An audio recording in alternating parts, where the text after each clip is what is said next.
পবিত্র কুরআনুল কারীমের সূরাতুল আলাকের প্রথম 5টি আয়াতে কারিমা তেলাওয়াত করেছি। বিশ্বনবী সাল্লাল্লাহু আলাইহি ওয়া আলিহি ওয়াসাল্লামের অসংখ্য বাণী হাদিস শরীফের মধ্য থেকে একটি হাদিস আপনাদের মাঝে তেলাওয়াত করেছি। রব্বে কারীম আল্লাহ তাআলা যদি তৌফিক দান করেন, আয়াতসমূহ এবং হাদিসের আলোকে দ্বীনি শিক্ষার গুরুত্ব ও ফজিলত সম্পর্কে কিছু আলোচনা আপনাদের মাঝে উপস্থাপন করার চেষ্টা করব ইনশাআল্লাহ। রব্বে কারীম আল্লাহ তাআলা এই পৃথিবীর জমিনে মানুষ সৃষ্টি করার পূর্বে তিনি ফিরিস্তাদের সঙ্গে কথোপকথন করেছেন। ফিরিস্তারা মানুষ সৃষ্টি করার জন্য নিষেধ করেছে। তারা বলেছে যে আমরাই তো আপনার তাসবিহ পড়ি, আমরাই আপনার ইবাদত করি। বনি আদম, খলিফা, প্রতিনিধি এগুলো দুনিয়ার জমিনে পাঠানোর কোনো প্রয়োজন নাই, কারণ তারা মারামারি করবে, হানাহানি করবে, ঝগড়া ফাসাহাত, দ্বন্দ্ব কলহলের মধ্যে লিপ্ত হবে। সুতরাং তাদের পাঠানোর কোনো প্রয়োজন নাই। রব্বে কারীম আল্লাহ তাআলা তবু আপনাকে আমাকে পাঠালেন। বনি আদম পয়গম্বরে আরবি সাল্লাল্লাহু আলাইহি ওয়া আলিহি ওয়াসাল্লাম বলেন যে হযরত আদম আলাইহিস সালাতু ওয়াসসালামকে আল্লাহ তাআলা দুনিয়ায় পাঠানোর পর আল্লাহ তাআলা হযরত আদম আলাইহিস সালাতু ওয়াসসালামকে ইলম শিক্ষা দিলেন। দুনিয়ার সমস্ত কিছুর ইলম আল্লাহ আদম আলাইহিস সালাতু ওয়াসসালামকে শিক্ষা দিলেন। এই শিক্ষার মাধ্যমে, পড়ার মাধ্যমে এই দ্বীনি জ্ঞান, দ্বীনি ইলম এগুলো আল্লাহ তাআলার কার্যক্রম হযরত আদম আলাইহিস সালাতু ওয়াসসালাম থেকে শুরু হলো। পর্যায়ক্রমে ধাপে ধাপে আস্তে আস্তে আমাদের নবী সাল্লাল্লাহু আলাইহি ওয়া আলিহি ওয়াসাল্লাম পর্যন্ত আসলো। প্রিয় হাজরিন, আমাদের নবীজি সাল্লাল্লাহু আলাইহি ওয়াসাল্লাম দুনিয়ায় আগমনের প্রায় 550 বছর পূর্বে আল্লাহ তাআলা হযরত ঈসা আলাইহিস সালাতু ওয়াসসালামকে দুনিয়ার থেকে আসমানে উঠায় নিয়ে গেছেন। হযরত ঈসা আলাইহিস সালাতু ওয়াসসালাম আবার দুনিয়ায় আগমন করবেন। এই তার আসমানে উঠায় নেওয়া এবং আমাদের নবী দুনিয়ায় আগমন করা এর মধ্যবর্তী প্রায় 5 থেকে 550 বছর একটা গ্যাপ। আসমানের সাথে জমিনের ওহীর কোনো সম্পর্ক নাই, ওহীর সম্পর্ক বিচ্ছিন্ন। এই বিচ্ছিন্ন বিক্ষিপ্ত অবস্থায় আসমানওয়ালা রব্বে কারীম আল্লাহ তাআলা সর্বপ্রথম যেই ওহীটা দুনিয়ার জমিনে নাজিল করলেন, এই ওহীটাই হলো ইকরা বিসমি রব্বিকাল্লাযী খলাক।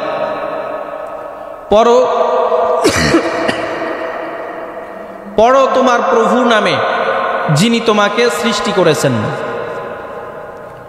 প্রায় 500 বছর আসমানের সাথে জমিনওয়ালার ওহীর সম্পর্ক নাই। 500 বছর পরে সর্বপ্রথম আল্লাহ যে নির্দেশ দান করলেন, শিক্ষা, দ্বীনি ইলম, দ্বীনি জ্ঞানের শিক্ষা, রবের নামের শিক্ষার ব্যাপারে আল্লাহ তাআলা তাগিদ দিলেন। প্রিয় হাজরিন, এই রবের নামের শিক্ষা, আসমানি শিক্ষা, এই রবের নামে শিক্ষা, দ্বীনি শিক্ষা যে ব্যক্তি গ্রহণ করবে, দ্বীনি শিক্ষায় যে ব্যক্তি শিক্ষিত হবে, ওই ব্যক্তি হলো প্রকৃত মানুষ। যার মধ্যে দ্বীনি শিক্ষা থাকবে না, দ্বীনি শিক্ষা যার মধ্যে নাই, সে দেখতে মানুষ হতে পারে কিন্তু হিংস্র, চতুষ্পদ জন্তু জানোয়ারের থেকেও সে খারাপ। আগে আমাদেরকে বুঝতে হবে দ্বীনি শিক্ষা, কোরআনী শিক্ষা এটা কি। মুফাসসির মুহাদ্দিসিন ইকরামগণ বলেন, দ্বীনি শিক্ষা ওই শিক্ষাকে বলা হয় যেই শিক্ষার মাধ্যমে হালাল হারামের পার্থক্য করা যায়, জায়েজ নাজায়েজের পার্থক্য করা যায়, হালাল হারাম, জায়েজ নাজায়েজ এবং পাক নাপাকের পার্থক্য করা যায়। এই শিক্ষাকে দ্বীনি শিক্ষা বলা হয়। দ্বীনি শিক্ষা এমন একটা শিক্ষা যেটা আসমান থেকে অর্থাৎ উপর থেকে নিচের দিকে এসেছে, আর দুনিয়াবী শিক্ষা বলা হয় যেটা নিচ থেকে উপরের দিকে উঠেছে। বলবেন কিভাবে? আচ্ছা, এই যে দুনিয়াবী যত শিক্ষা আছে,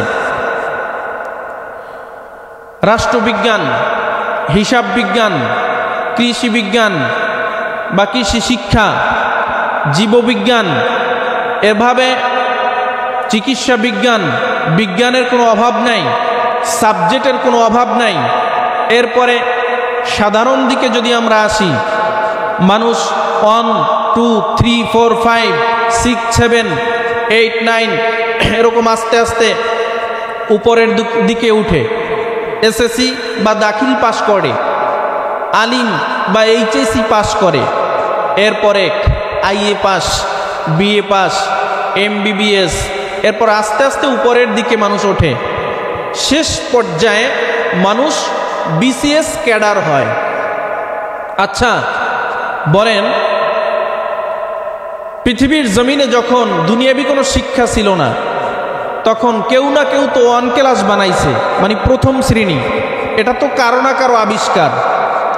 কিন্তু যে ব্যক্তি প্রথম শ্রেণী আবিষ্কার করছে, সে কি প্রথম শ্রেণী পাস ছিল নাকি সে কোনো শ্রেণীই পাস ছিল না? একদম মূর্খ ছিল। এরপরে সেই প্রথম শ্রেণী পাস করেনেওয়ালা একজন আবিষ্কার করছে দ্বিতীয় শ্রেণী, আবার দ্বিতীয় শ্রেণী আবিষ্কার করেনেওয়ালা তিনি আবার আবিষ্কার করছে তৃতীয়। এরকম করতে করতে যারা এসএসসি পাস করছে, সর্বপ্রথম এসএসসি বা দাখিল বা 10ম শ্রেণী যারা এই ক্লাসটা আবিষ্কার করছে, তারা তো এসএসসি পাসও ছিল না, তারা হয়তো সর্বোচ্চ 9ম শ্রেণীতে পড়ছে। এর পরের ধাপ এইচএসসি বা আলিম, যারা এই এইচএসসি বা আলিম পাস করছে, তারা তো সর্বোচ্চ দাখিল পাস ছিল। এরপরে যারা অনার্স পাস করে, সর্বপ্রথম যারা অনার্স পাস করছে, তারা তো সর্বোচ্চ এসএসসি পাস ছিল। এভাবে দুনিয়াবী শিক্ষা নিচের দিক থেকে উপরের দিকে উঠেছে, আর আসমানি শিক্ষা এমন একটা শিক্ষা যেই শিক্ষা আসমান থেকে উপর দিক থেকে আসতে আসতে একদম নিচের দিকে এসেছে। কিভাবে? বলে সর্বপ্রথম আলিফ শিক্ষা দিয়েছেন কে? স্বয়ং আল্লাহ। কাকে? আমাদের রসুলকে। এই ইলম হেরা পর্বতে সর্বপ্রথম স্বয়ং আল্লাহ নিজে জিবরিলের মাধ্যমে আপনার আমার নবীকে শিক্ষা দিয়েছেন। এরপরে নবী সাহাবা ইকরামদেরকে শিক্ষা দিয়েছেন, সাহাবা ইকরাম তাবেঈনদেরকে শিক্ষা দিয়েছেন, তাবেঈনরা তাবেঈনদেরকে শিক্ষা দিয়েছেন, তাবেঈনরা আইম্মায়ে মুস্তাহিদিনদেরকে শিক্ষা দিয়েছেন। এভাবে ধাপে ধাপে ধাপে ধাপে করতে করতে করতে এই দ্বীনি শিক্ষা, কোরআনী শিক্ষা, এই শিক্ষা উপর থেকে আস্তে আস্তে বর্তমান যুগের উলামায়ে কেরামের মাঝ পর্যন্ত আসছে। সুবহানাল্লাহ। তার মানে কি বুঝলেন? দ্বীনি শিক্ষা এটা আসমান থেকে আস্তে আস্তে, উপর থেকে আস্তে আস্তে নিচের দিকে এসেছে, আর দুনিয়াবী শিক্ষা উপর দিক থেকে, নিচ দিক থেকে উঠতে উঠতে উপরের দিকে উঠেছে। তার মানে সর্বপ্রথম যে ব্যক্তি প্রথম শ্রেণী আবিষ্কার করছে, সে ব্যক্তি মূর্খ ছিল, তিনি প্রথম শ্রেণী পাশও ছিল না। আর আপনার আমার পয়গম্বরে আরবি সাল্লাল্লাহু আলাইহি ওয়াসাল্লাম স্বয়ং আল্লাহর কাছ থেকে এই ইলম শিক্ষা করেছেন। আবার নবী বলেছেন, ইন্নী বুইস্তু মুআল্লিমান, আমি তোমাদের মাঝে শিক্ষক হিসাবে পরিণত হয়েছি। নবী আবার সাহাবা ইকরামদেরকে এই দ্বীনের শিক্ষা দিয়েছেন। সুবহানাল্লাহ। এজন্য দ্বীনি শিক্ষা ইসলামী শিক্ষা, কোরআনী শিক্ষার অনেক গুরুত্ব, যার মধ্যে দ্বীনি শিক্ষা, কোরআনী শিক্ষা, ইসলামের শিক্ষার কোনো গন্ধ থাকবে না। দ্বীনি শিক্ষার ইলম যার মধ্যে থাকবে না, ওই ব্যক্তি দেখতে মানুষ হতে পারে কিন্তু নিকৃষ্ট জন্তু জানোয়ারের থেকেও খারাপ হয়ে যায়। আপনারা বলবেন দ্বীন শিক্ষা, ইসলামী শিক্ষা তো শুধু মাদ্রাসার মধ্যে দেওয়া হয়, অন্য কোনো জায়গায় গেলে তো দ্বীনি শিক্ষা পাওয়া যায় না। ধারণাটা ভুল। যারা শিশু আছে শৈশবে, তাদের শিক্ষার জন্য মাদ্রাসা শিক্ষা ব্যবস্থা, বাংলাদেশ কোরআন শিক্ষা বোর্ডের অধীনে হাজার হাজার মাদ্রাসা পরিচালিত হয়। নুরানি শিক্ষা বোর্ডের অধীনে হাজার হাজার মাদ্রাসা পরিচালিত হয়, যা প্লে থেকে তৃতীয় জামাত, তৃতীয় শ্রেণী পর্যন্ত পড়ানো হয়। আপনারা বলবেন আমরা তো ছোটবেলায় এই নুরানি শিক্ষায় অংশগ্রহণ করতে পারি নাই, কারাতুল কোরআন শিক্ষার মধ্যে আমরা অংশগ্রহণ করতে পারি নাই, তাহলে কি আমরা মানুষ না? আমরা কি মানুষরূপী জানোয়ার? আমরা কি চতুষ্পদ জানোয়ারের থেকেও খারাপ হয়ে গেলাম? না না, দ্বীনি শিক্ষা আগেই বলছি, যেই ব্যক্তি হালাল হারামের তমিজ করতে পারে, হালাল হারামের পার্থক্য করতে পারে, পাক না পাকের পার্থক্য করতে পারে, জায়েজ না জায়েজের পার্থক্য করতে পারে, মনে করবেন তার মধ্যে দ্বীনের কিছু জ্ঞান, দ্বীনের কিছু ইলম তার মধ্যে আছে। মানুষ দ্বীনি শিক্ষা গ্রহণ করার জন্য মাদ্রাসায় যায়, আবার দ্বীনি শিক্ষা গ্রহণ করার জন্য 3 দিন তাবলিগ জামাতের মধ্যে সময় লাগায়। দ্বীনি শিক্ষা গ্রহণ করার জন্য চরমোনায় তরিকার হালকায় জিকিরে যায়, মাসিক ইস্তেমার মধ্যে যায়, আবার 3 দিন 3.5 দিন চরমোনায়ের ময়দানে আবার ওই মাহফিলের মধ্যে হাজিরা দেয়। চরমোনায়ের ময়দানে দেখবেন শুধু বয়ান করা হয় না, শুধু নসিহত করা হয় না, দিনের বেলা হালকায় জিকিরের ব্যবস্থা করা হয়। আপনি কিভাবে নামাজ আদায় করবেন, কিভাবে আপনার ফরজিয়াতগুলো আদায় করবেন, কিভাবে জিকির করবেন, এগুলো মস্ক করানো হয়, সূরা কেরাত মস্ক করানো হয়। 3 দিন একটা ট্রেনিং সেন্টারের মধ্যে আপনার আবদ্ধ থাকা লাগে। আবার সাপ্তাহিক হালকায় জিকির, মাসিক ইস্তেমা, এগুলোর মধ্যেও দেখবেন আপনার জরুরত যেই সূরাগুলো, বিশেষ করে 30 নম্বর পারার শেষে 10টা সূরা আপনাকে সহি শুদ্ধ রূপে মুখস্থ করায় দেওয়া হয়। নামাজের মাসালা মাসাইলগুলো মুখস্থ করানো হয়, রোজার মাসালা মাসাইলগুলো মুখস্থ করানো হয়, অজু ভঙ্গের কারণগুলো মুখস্থ করানো হয়, নামাজ ভঙ্গের কারণগুলো সুন্দরভাবে আপনাকে মুখস্থ করায় দেওয়া হয়। এজন্য চরমোনায়ের তরিকার ওই মাসিক ইস্তেমায় যাবেন, সব গুজারি করবেন, হালকায় জিকিরে যাবেন, অনেক কিছু শিক্ষা অর্জন করতে পারবেন। তাবলিগ জামাতের মধ্যে যাবেন, অনেক কিছু শিক্ষা অর্জন করতে পারবেন। এই দ্বীনি শিক্ষা যারা গ্রহণ করে, নবী আমার বলেন, এই দ্বীনি শিক্ষা, ইসলামী শিক্ষা যারা গ্রহণ করে, ওই তলবে ইলমের জন্য এবং ওই মুআল্লিমের জন্য, ওই শিক্ষকের জন্য, ওই ছাত্রের জন্য আসমানের ফেরেশতারাও পর্যন্ত কল্যাণের দোয়া করতে থাকে, নাজাতের দোয়া করতে থাকে। শুধু আসমানের ফেরেশতারা কল্যাণের দোয়া করে এমনটা না, দুনিয়ার জমিনে বসবাসকৃত মাছ তাদের জন্য কল্যাণের দোয়া করে, মাগফিরাতের দোয়া করে। দুনিয়ার গাছপালা, পশু পাখি, কীট পতঙ্গ যা কিছু আছে সব আল্লাহর দরবারে এই আলেমদের জন্য দোয়া করতে থাকে, মাগফিরাতের দোয়া করতে থাকে। বলবেন হুজুর, কেন এই দুনিয়ার সব জন্তু জানোয়ারগুলো এই আলেমদের জন্য কেন দোয়া করতে থাকে? যারা দ্বীনি শিক্ষায় শিক্ষিত হয়, যারা কোরআন শিখায় এবং শিখে, তাদের জন্য কেনই বা এই দুনিয়ার অন্য অন্য মাখলুকাতগুলো কেনই বা দোয়া করে? এর সুন্দর জবাব হলো আর একটা হাদিসের দিকে আপনাদেরকে যদি নিয়ে যাই, নবী আমার বলেন, এ আল্লাহর বান্দারা শোনো, এই দুনিয়ার জমিনে যতক্ষণ পর্যন্ত একজন মানুষ আল্লাহ আল্লাহ আল্লাহ আল্লাহ বলবে, ততক্ষণ পর্যন্ত আল্লাহ তাআলা দুনিয়ার জমিনে কিয়ামত সংগঠিত করবেন না। অর্থাৎ এই দুনিয়ায় আল্লাহ আল্লাহ আল্লাহ বলার যদি একজন মানুষও থাকে, ততক্ষণ পর্যন্ত আল্লাহ তাআলা কিয়ামত সংগঠিত করবেন না। তার মানে কি বুঝলেন? আল্লাহ শিখানো হয় কি দুনিয়াবি শিক্ষার মাধ্যমে নাকি দ্বীনি শিক্ষার মাধ্যমে? আল্লাহ শিখানো হয় কিসের মাধ্যমে? দ্বীনি শিক্ষার মাধ্যমে। দুনিয়াবি শিক্ষার মধ্যে আল্লাহকে চেনা যায় না। দেখবেন দ্বীনি শিক্ষা নাই, দ্বীনি জ্ঞান নাই, মস্ত বড় বুদ্ধিজীবী হয়ে গেছে, বড় জ্ঞানী হয়ে গেছে, দুনিয়াবি শিক্ষায় শিক্ষিত হইয়া এক সময় বলা শুরু করে আল্লাহ বলতে কিছু নাই। নাউজুবিল্লাহ। আসমানি শিক্ষা নাই তো, আসমানি শিক্ষা নাই বিদায় বড় মস্ত বড় জ্ঞানী বলে আল্লাহ বলতে কিছু নাই। There is no God. তাদের ভাষ্য আল্লাহ বলতে কিছু নাই। খাও দাও ফুর্তি করো, দুনিয়াটা মস্ত বড়,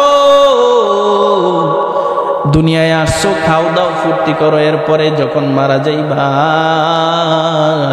আখিরাতে জিন্দেগি বলতে কিছু নাই। দুনিয়াবি শিক্ষায় যারা শিক্ষিত হয় তাদের মনের ভাষণা, মনের চিন্তা চেতনা এমন হয়।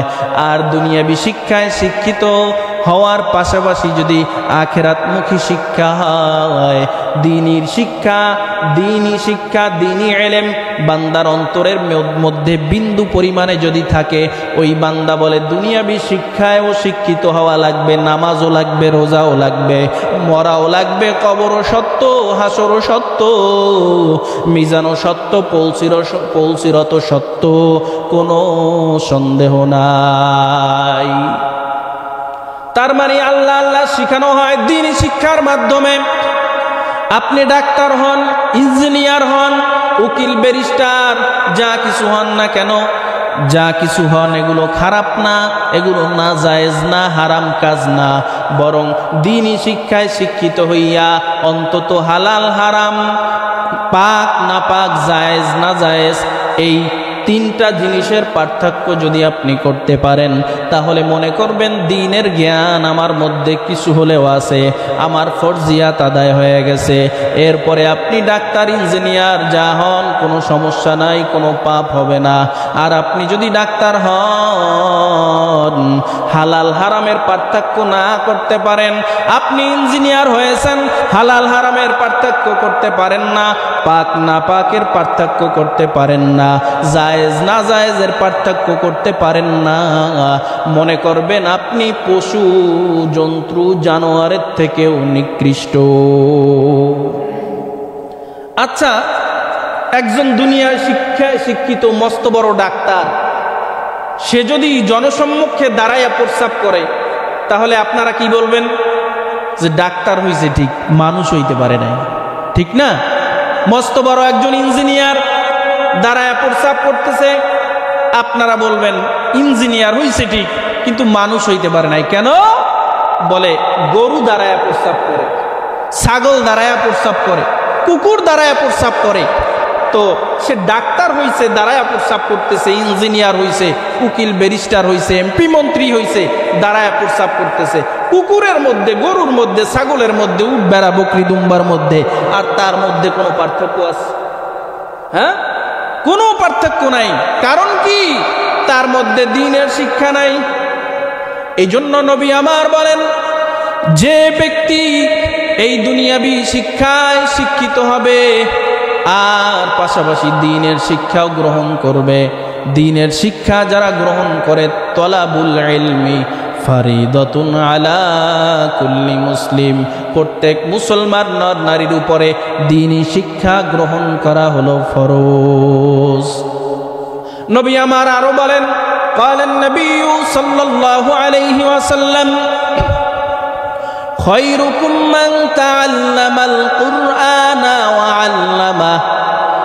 দুনিয়ার মধ্যে সব থেকে উত্তম ব্যক্তি, ভালো ব্যক্তি, শ্রেষ্ঠ ব্যক্তি তারা যারা কোরআন শিখে এবং কোরআন শিখায়। তারা হলো সব থেকে উত্তম মানুষ, ভালো মানুষ। নবী আমার বলেন, দুনিয়াতে আল্লাহ আল্লাহ বলার একটা মানুষ যতক্ষণ পর্যন্ত বেঁচে থাকবে ততক্ষণ পর্যন্ত আল্লাহ কিয়ামত সংগঠিত করবেন না। বলবেন, হুজুর এক সময় আল্লাহ আল্লাহ বলার মানুষ সব একসঙ্গে কোথায় চলিয়া যাবে? নবী আমার বলেন, জানো কিয়ামতের আগ মুহূর্তে আল্লাহ তাআলা ওই সিরিয়া থেকে এমন একটা ঠান্ডা বাতাস দুনিয়ার মধ্যে ছেড়ে দিবেন।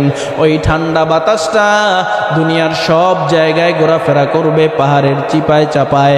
যত মুমিন আল্লাহ বলা ইমানদার মানুষরা যারা দুনিয়ার মধ্যে বসবাস করবে সবার নাকের মধ্যে আল্লাহ তাআলা ওই ঠান্ডা বাতাসটাকে পৌঁছায়া দিবেন। আর ওই ঠান্ডা বাতাসটা মুমিন ইমানদার বান্দা গ্রহণ করার সাথে সাথে সব ইমানদার বান্দা আল্লাহর সান্নিধ্য লাভ করে চলে যাবে।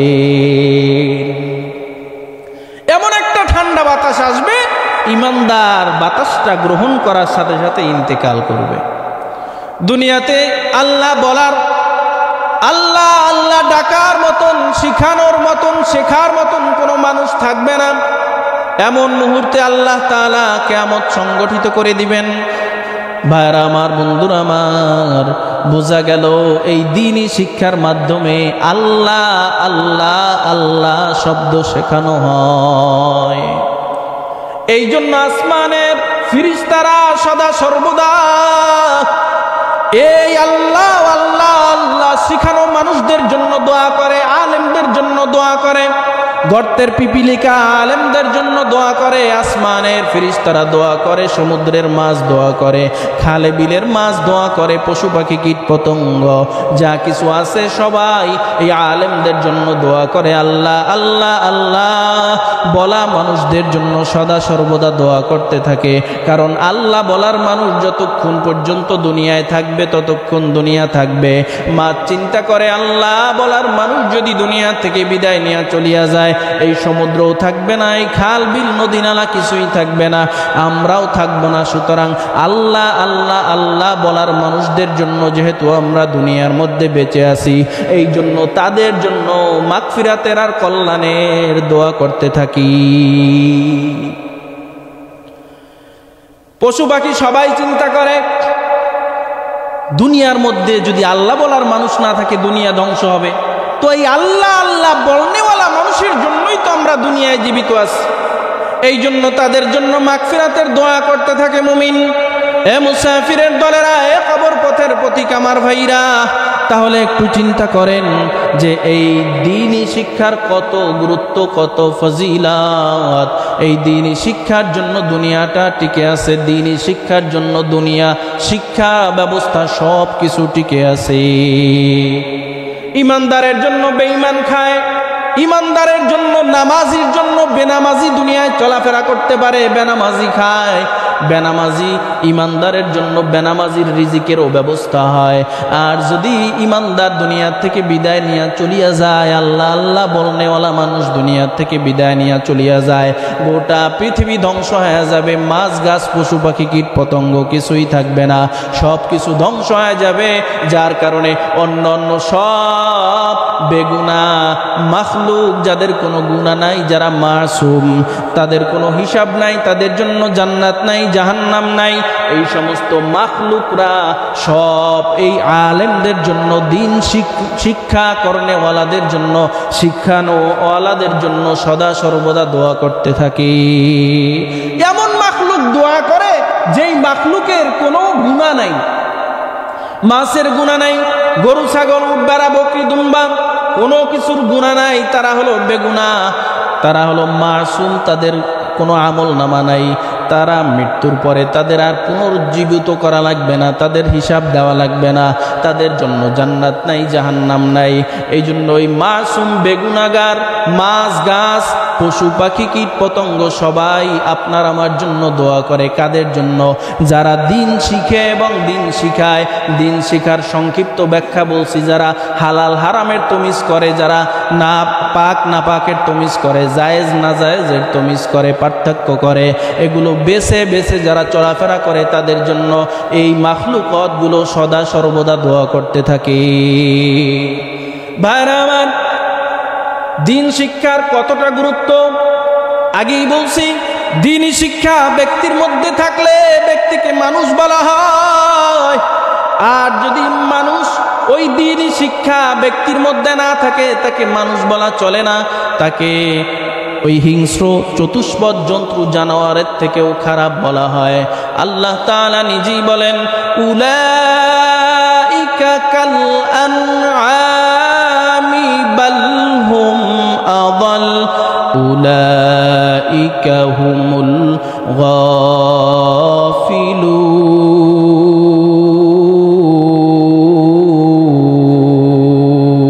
গাফিলুন।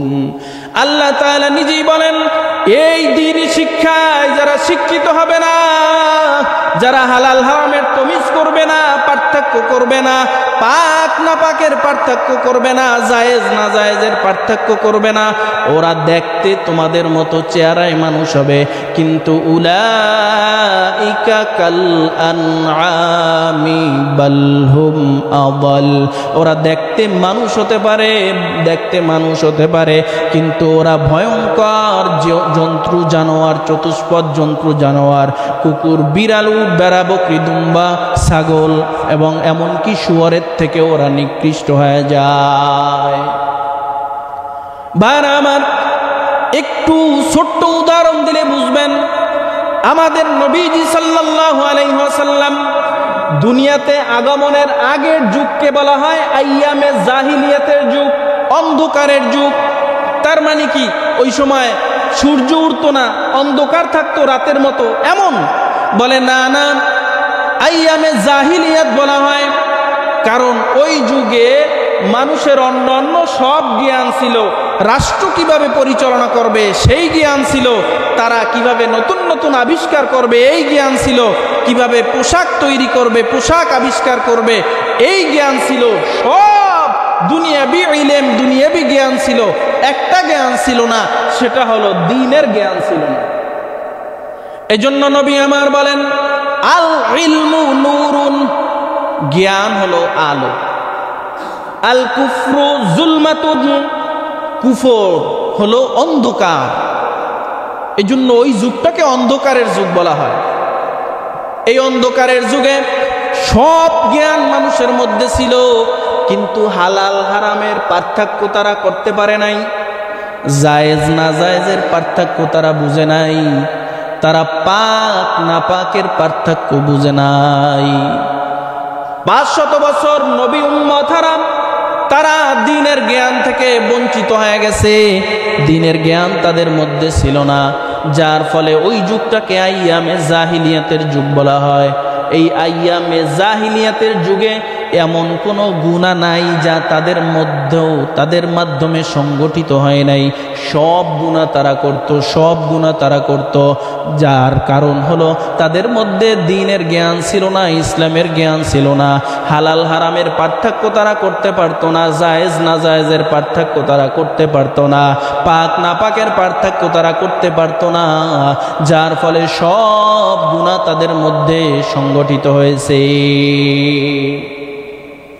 আবার দেখেন, এই যুগকে সব থেকে খারাপ যুগ বলা হয়, ওই যুগের মানুষগুলাকেও সব থেকে খারাপ মানুষ বলা হয়। এরপরে আপনার আমার নবী যখন হেরা পর্বতে যখন ওহী প্রাপ্ত হয়, আল্লাহর পক্ষ থেকে যখন ওহীর জ্ঞান তার মধ্যে দেওয়া হয়, তিনি যখন আবার আইসা মক্কাবাসীদেরকে এই ওহীর জ্ঞান শিখানো শুরু করলেন, যখন মানুষগুলো আস্তে আস্তে কালেমা পড়ে মুসলমান হওয়া শুরু করলো, তখন আস্তে আস্তে করিয়া এই খারাপ যুগের মানুষগুলো এত পরিবর্তন হয়ে গেল, এত ভালো হয়ে গেল, যাদের সম্পর্কে আল্লাহ তাআলা পবিত্র কোরআনুল কারীমে নিজেই ঘোষণা করেন, রাদিয়াল্লাহু আনহুম ওয়া রাদু আন যালিকা লিমান খাশিয়া রাব্বাহ। আমি এই মানুষগুলোর উপরে রাজি এবং খুশি, তোমরাও এই মানুষগুলোর উপরে রাজি এবং খুশি হয়ে যাও। পার্থক্য কেমন শোনেন। যখন অন্ধকারের যুগ ছিল, জাহিলিয়াত ছিল, তখন হযরতে ওমর ফারুক রাদিয়াল্লাহু তাআলা আনহুর একটু হালত আমাদের সবার জানা, তবু স্মরণ করানোর জন্য, বুঝানোর জন্য বলি। আবু জাহাল তিনি মক্কার মধ্যে ঘোষণা দিয়া দিছেন, এ মক্কার কাফের বেঈমান মুশরিকের দলেরা শোনো, আব্দুল্লাহর সন্তান মুহাম্মদ আমার বাবার ধর্মের বিরুদ্ধে কথা বলে, আমার ধর্মের বিরুদ্ধে কথা বলে, আমার ধর্ম থেকে মানুষদেরকে বাগাইয়া তার একটা নিজের বানানো কৃত ধর্মের দিকে নিয়ে যায়, কোরআন পড়ে আর মানুষদেরকে দাওয়াত দেয় আর জান্নাতের সুসংবাদ দেয়, মানুষদেরকে বলে ক্বালু লা ইলাহা ইল্লাল্লাহ ফাদাখালাল জান্নাহ। তারা এক আল্লাহ যদি বিশ্বাসী হয় তাহলে আল্লাহ নাকি তাদেরকে জান্নাত দিবে, জান্নাতের সুসংবাদ শোনায়। মুহাম্মদ আমাদের ধর্মের অনেক বড় ক্ষতি করে ফেলতেছে। ওই মুহাম্মদের গর্দান, ওই মুহাম্মদের কল্লা যে ব্যক্তি নিয়ে আসতে পারবা, ওই ব্যক্তিকে এক নয়, দুই নয়, 100 লাল ঘোড়া অথবা লাল উট পুরস্কার দেওয়া হবে। নাউজুবিল্লাহ। যে ওই মুহাম্মদের গর্দান নিয়ে আসতে পারবা, 100 লাল উট বা লাল ঘোড়া, ওই যুগের সব থেকে দামি উট অথবা দামি ঘোড়া, এগুলো পুরস্কার দেওয়া হবে। এবার ওমর ফারুক রাদিয়াল্লাহু তাআলা আনহু দাঁড়ায় গেলেন, ও আবু জাহেল, ও আমাদের নেতা, এই পুরস্কার আমি আর বাহিরে দিতে চাই না, 100 উট লাল উট আপনি প্রস্তুত রাখেন, আর কিছুক্ষণ সময়ের মধ্যেই দেখবেন মুহাম্মদের গর্দান আপনার সামনে আমি হাজির করে দিব। নাউজুবিল্লাহ। কারণ মক্কার মধ্যে, আরবের মধ্যে সব থেকে 2 জন ব্যক্তি শক্তিশালী ছিল, একজন ছিল আবু জাহেল আর একজন হলো ওমর। এবার ওমর যখন বলছে আমি মুহাম্মদের গর্দান নিয়ে আসতে পারবো, মুহাম্মদের কল্লা আমি নিয়ে আসতে পারবো, এইবার তিনি নিশ্চিন্তায় নির্পেরেশান মুক্ত জীবনে ঘোরাফেরা করে আর চিন্তা করে। যখন ওমর বলছে অবশ্যই অবশ্যই অবশ্যই এই মুহাম্মদের গর্দান আমার সামনে হাজির করবে, কিন্তু ওমর তলোয়ার নিয়ে দৌড়ায়। পথিমধ্যে বোনের বাড়িতে গেছেন, শুনে বোন মধুর সুরে কোরআনুল কারীম তেলাওয়াত করতেছে। কোরআনুল কারীমের তেলাওয়াতের আওয়াজ শুনে ওমরের পাথরের মতো দিলটা মোমের মতো গলে গেছে। এবার বলে বোনকে বলে, ও বোন, তুমি এটা কি তেলাওয়াত করতেছিলে, আমাকে একটু শোনাও। বোন বলে, না না, এই কোরআনুল কারীমের তেলাওয়াত তোমাকে শোনানো যাবে না, কারণ তুমি একজন কাফের, তুমি একজন মুশরিক, তুমি মূর্তি পূজক, তোমাকে এই কোরআনুল কারীমের তেলাওয়াত শোনাবো না। বলে আমি কোরআনুল কারীমের তেলাওয়াত শুনতে চাই, বলো আমাকে কি করা লাগবে। বলে তুমি সুন্দর করে ওযু বানাইয়া পবিত্রতা অর্জন করো, এরপরে তোমাকে এই কোরআনুল কারীমের তেলাওয়াত শোনানো হবে। এরপরে আবার ওযু কইরা গোসল কইরা পবিত্রতা অর্জন করে কোরআনুল কারীমের তেলাওয়াত করে। কোরআনুল কারীমের তেলাওয়াত শুনে শুনে ওমরের এই পাথরের মতো দিলটা মোমের মতো গলতে শুরু হয়।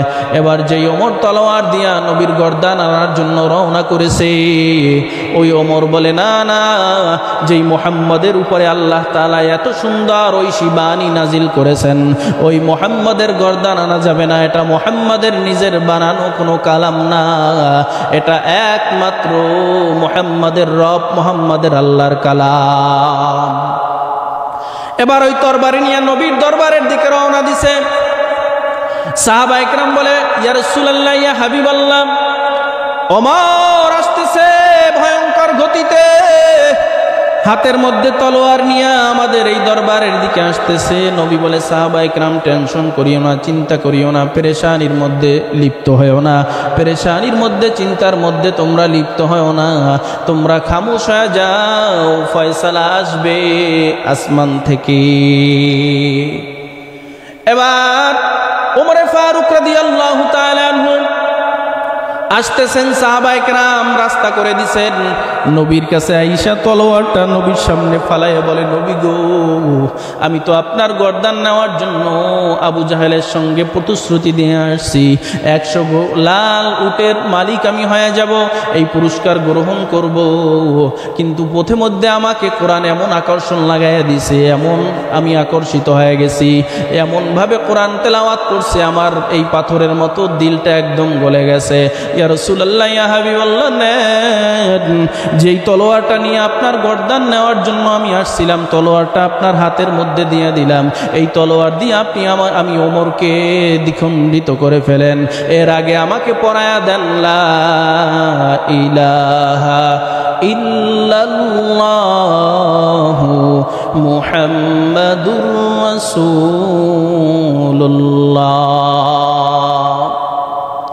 যে ওমর নবীর গর্দান নেওয়ার জন্য আসছেন, যে ওমরের থেকে ওই যুগে কোনো খারাপ মানুষ আর ছিল না, যে ওমর এমন কোনো অন্যায় নাই, এমন কোনো অপরাধ, এমন কোনো গুনার কাজ নাই যা করে নাই, ওই ওমর নবীর হাতে হাত দিয়া কালেমা পইরা দ্বীনের জ্ঞান, ইসলামের জ্ঞান, দ্বীনি শিক্ষা গ্রহণ করার পরে ওই ওমর সম্পর্কে নবী আমার বলেন, ক্বালান নবিয়্যু সাল্লাল্লাহু আলাইহি ওয়াসাল্লাম, লাউ কানা বা'দি নাবিয়ান লা কানা ওমর। আমার পরে আল্লাহ যদি কোনো নবী পাঠাইতো দুনিয়ায়, তাহলে নবী হইতো ওমর। কিসের পার্থক্য? বলে দ্বীনের জ্ঞানের পার্থক্য। যে ওমর ছিল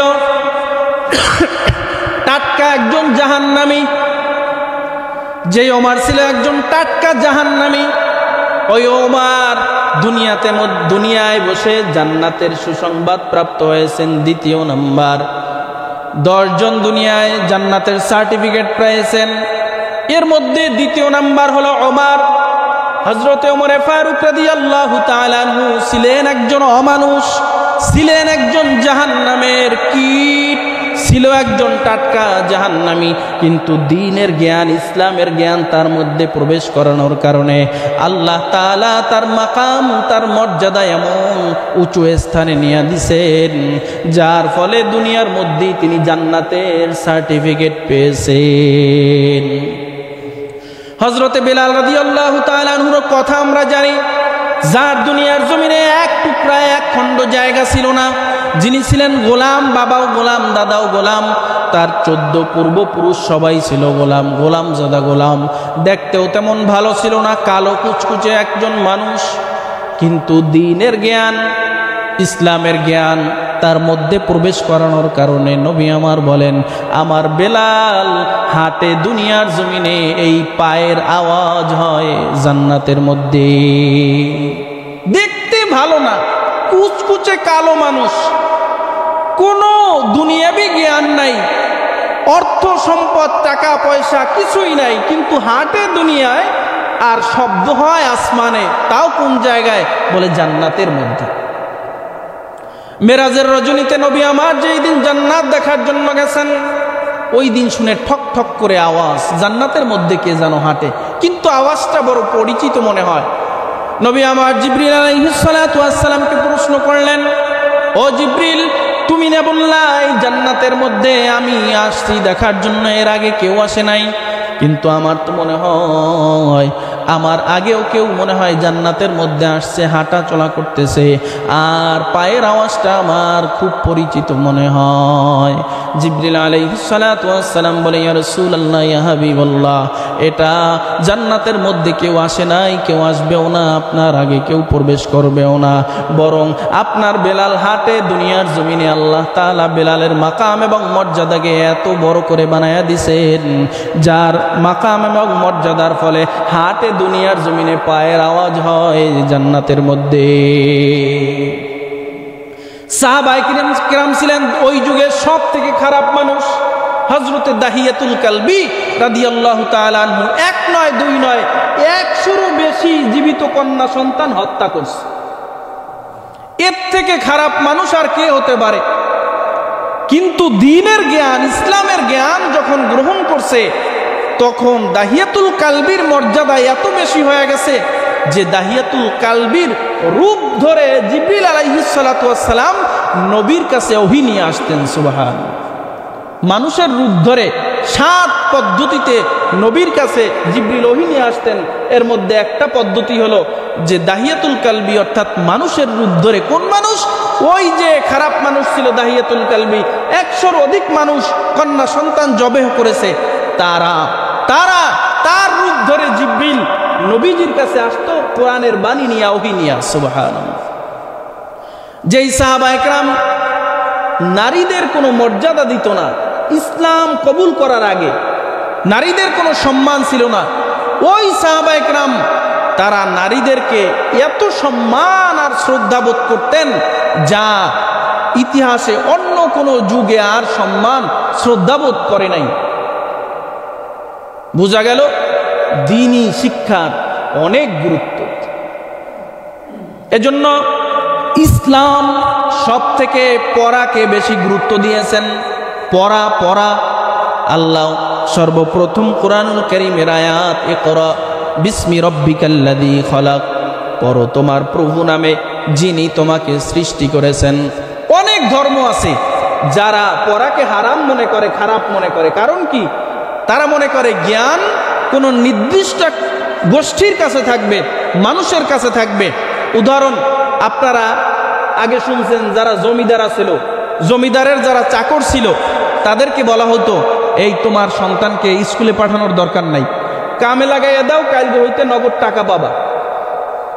অন্যান্য ধর্মে পড়ার এত গুরুত্ব নাই, কারণ তারা মনে করে এই ধর্মীয় জ্ঞান কিছু মানুষের কাছে থাকবে, তারা মাতুব্বারি করবে, আর ধর্মের অন্য মানুষগুলো এরা থাকবে সব মূর্খ।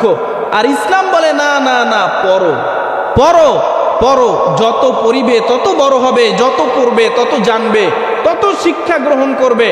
ইসলাম পড়াকে, ইলম অর্জন করাকে অনেক গুরুত্ব সহকারে দেখেছেন। এজন্য তাবলিগওয়ালারা একটা কথা বলে যে দিন থাকবে তো দুনিয়া থাকবে, দুনিয়া থাকবে না, দিন থাকবে না তো দুনিয়াও থাকবে না।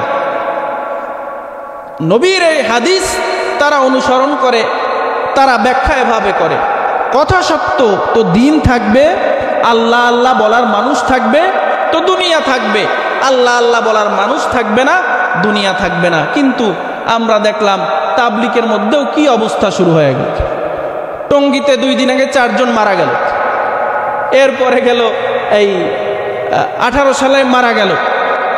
আমরা দোয়া করি কোনো গ্রুপ না, আমরা যেন এক কাতারে, এক পরিচয় যে আমরা মুসলমান। তাবলিগের যে পন্থী হোক, তারা কি কোরআন 2টা মানে, হাদিস 2টা মানে, নবী কি 2টা মানে? না, বরং মুসলমান হিসাবে আমাদের একটা পরিচয় হবে যে ওয়ামান আহসানু কাওলাম মিম্মান দাআ ইলাল্লাহ ওয়া আমিলা সালিহাও ওয়া ক্বালা ইন্নানী মিনাল মুসলিমিন। আমাদের পরিচয় তো হবে আমি সাতপন্থী, আমি জুবায়ের পন্থী, আমি চরমনাই, আমি তাবলিগ, আমি অমুক দল তমুক দল। এই তো কোনো পরিচয় না। আমার পরিচয় হবে, আল্লাহ নিজেই বলেন ওয়া ক্বালা ইন্নানী মিনাল মুসলিমিন, আমার পরিচয় হবে আমি মুসলমান। এই পরিচয় দিলে তো আর মারামারি, কাটাকাটি, দ্বন্দ্ব, ফাসাদ কিছুই হবে না। আমরা তা বাদ দিয়ে সব অমুকপন্থী তমুকপন্থী দুনিয়াবি পরিচয় আমরা লিপ্ত হয়ে গেছি।